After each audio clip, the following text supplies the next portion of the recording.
Okay,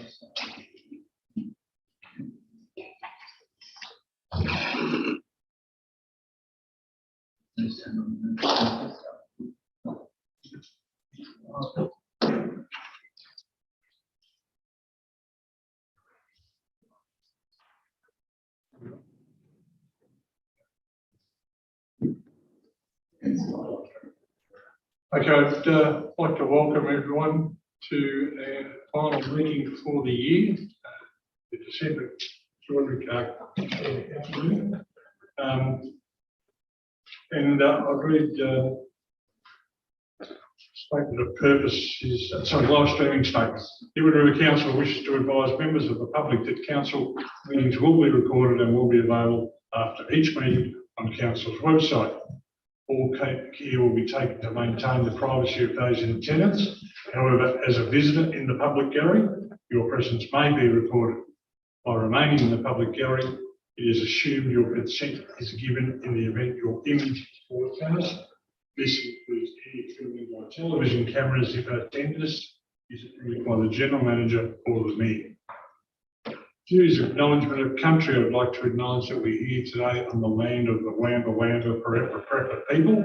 I would also like to acknowledge and pay my respects to past Aboriginal elders, the present Aboriginal and Torres Strait people who reside within this area and their future generations. Through statement of purpose, I've come here as a council freely without bias to represent the views of the community in considering the matters before us today, to vote in a matter I consider to be in the best interest of the community and to observe the code of conduct and respect the rule of the chair and the views of my fellow councillors. We have some apologies. We have Councillor McAllister, Councillor Wallace and Councillor Metcalfe. Someone would like to move that they be received. Councillor Councillor Betts, all those in favour? Yes. Carried. No business arising from the previous minutes. Let's go on to reports. Council 7.1. So this is the final presentation of the audit financial statements and auditors report. So at the October council meeting, it was resolved to place both of these items on public exhibition for 28 days, and we have received no submissions from the public. So there's no new content in this. The reports have already been adopted, but we need to bring it back to council after the 28-day public exhibition period for final noting. And once we can conclude this meeting, we'll post them on our website as well. If there's any questions, Mari and Bruce will give them to. Morning, Mari. Thank you for responding to the previous question from our last meeting. I'm happy to move that recommendation, Mr. Mayor. Second by Councillor Polly. Any questions or comments? Further questions or comments? All in favour? Against? Carried. Item 7.2. New risk management internal audit framework. Thanks, Mr. Mayor. There has been issued by the Office of Local Government a new risk management internal audit framework for councils. It was released in August 2021, and after some revision of it, we just wanted to, or I wanted to particularly inform the council that I intend to make a submission to the Office of Local Government regarding this. There is a number of concerns we have about this, particularly as it impacts rural councils. And as councillors would know, our ARIC process and risk management process within Edward River Council is quite mature, and it's quite a well-running audit risk and improvement committee. There's a number of issues, and I'll just explain those in brief. The cost of the audit risk and improvement committee is likely to increase substantially. There's set fees for chair and members, plus an internal auditor could cost council in excess of $100,000. There appears to be some attempt to address some stringent criteria for the independent members, but they've indicated that they would like some form of qualifications, pre-qualifications to happen for independent members. And we think it would be very difficult for council to source these pre-qualified or eligible members.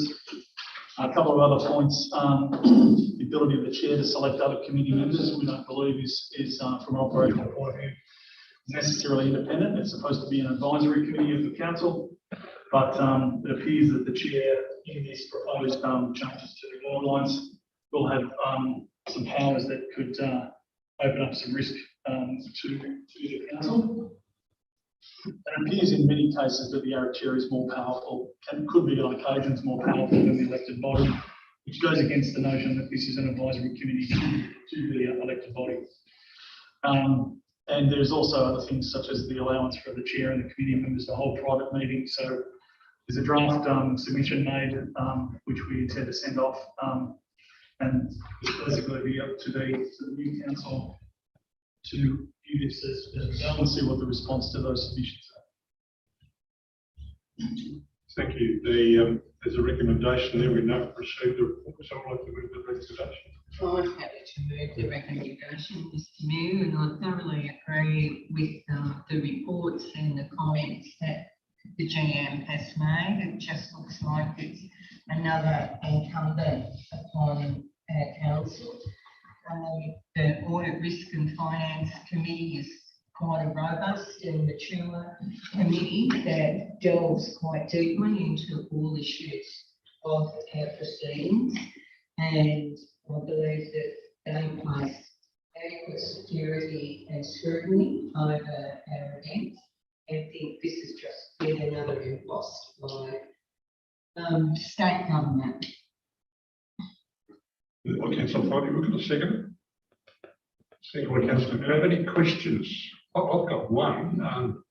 This would apply to all councils in Ramsar. Have they discussed that with the general minister? Yes, there's been a working group of the Ramjo GMs that have come together, and both Ramjo and a number of other councils have already made their submissions along the same lines. So there's shared concern across the Ramjo group of councils.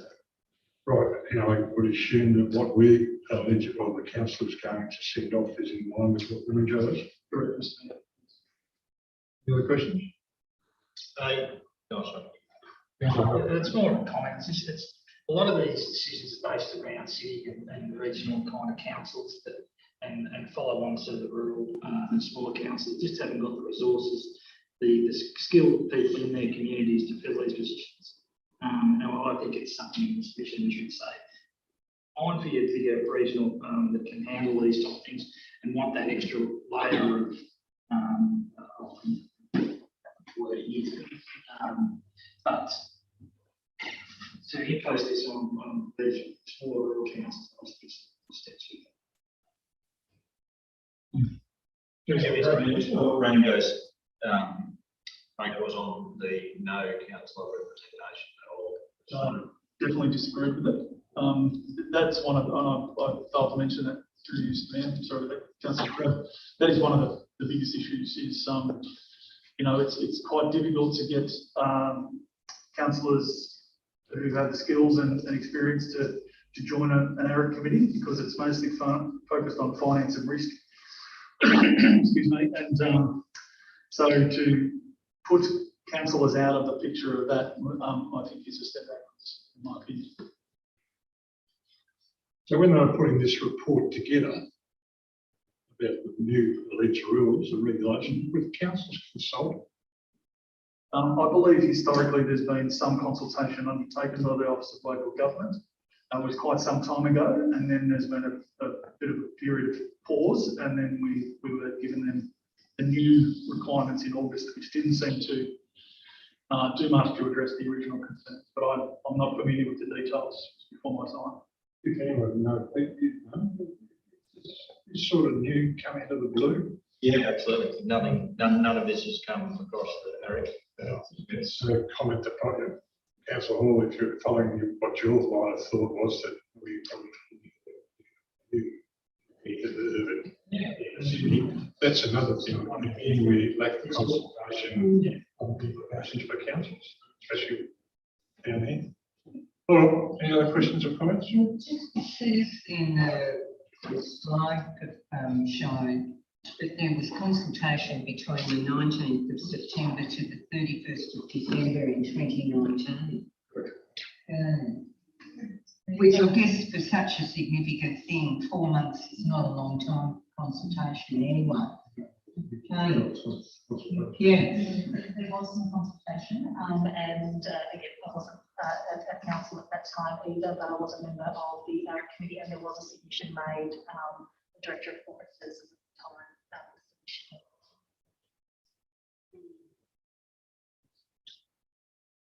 Or any further comments or questions? Moved and second, or sure we have.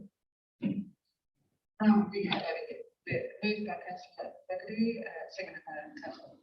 No further questions, all those in favour? Item 7.3, council expense report. That's three, Mr. Mayor, just routine report to outline the councillor expenses for the period of 1st July 21 to 31st December, and it's in attachment 1 and it will be published to council's website in accordance with policy. I'm not going to move that. Moved by councillor Pratt, seconded by councillor Bull. Any questions or comments? Those in favour? Carried. And we might move this on to conduct this part of the meeting.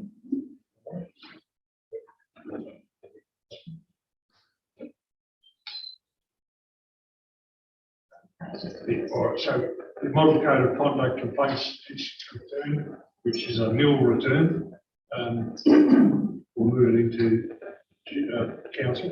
Would someone like to move the recommendation that's here? Receive and note.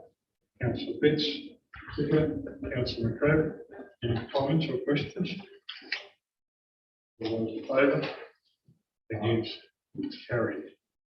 What's the second? Is the return and annual report there, and that will be accepted as a late sale. And the it's in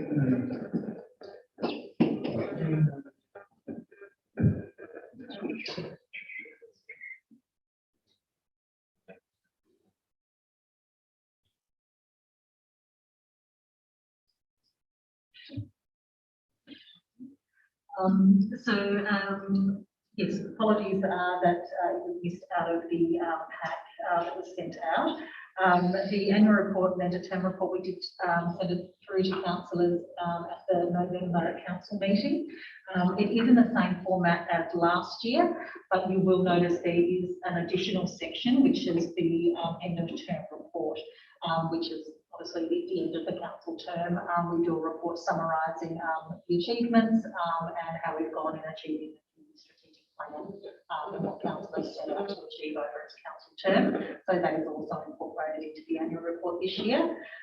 Since it's been sent out in November, as still in draft form, there's been a thorough spell check and review as well, which you'll find in the attached document that we sent through to you today. So once we finish this meeting as well, this report will be lodged with the Office of Local Government and also go onto our website.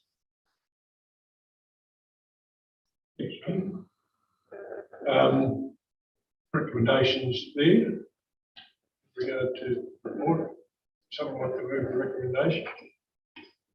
No. Seconded by Councillor Fidey. Any questions or comments? I want to comment.